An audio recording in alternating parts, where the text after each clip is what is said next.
সর্বকনিষ্ঠ ব্যক্তি হিসাবে সবচেয়ে কম সময়ে সমুদ্র সৈকত থেকে পদযাত্রা করে সবচেয়ে বেশি পথ পাড়ি দিয়ে এভারেস্ট জয়ের বিশ্ব রেকর্ড গড়ার মিশনে নামলেন পর্বতারোহী ইকরামুল হাসান শাকিল।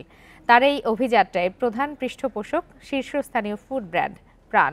দুপুরে রাজধানীর গুলশানে সংবাদ সম্মেলনে পর্বতারোহী শাকিল তার মিশন C2 সামিট জয়ের বিস্তারিত পরিকল্পনা তুলে ধরেন।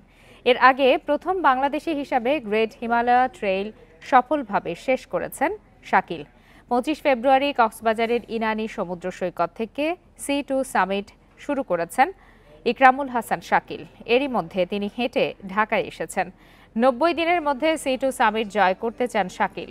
বাংলাদেশ, ভারত এবং নেপালের প্রায় 1300 কিলোমিটার দীর্ঘ ও দুর্গম পথ পাড়ি দিয়ে এভারেস্টের 29,031 ফুট উঁচু শিখরে আরোহণ করবেন তিনি।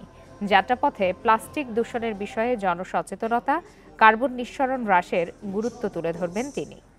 টার্গেট হলো 90 দিন, কারণ যেহেতু আগে যে ব্যক্তি করেছেন অস্ট্রেলিয়ান পর্বতারোহী, তিনি 96 দিনে এটা শেষ করেছিলেন।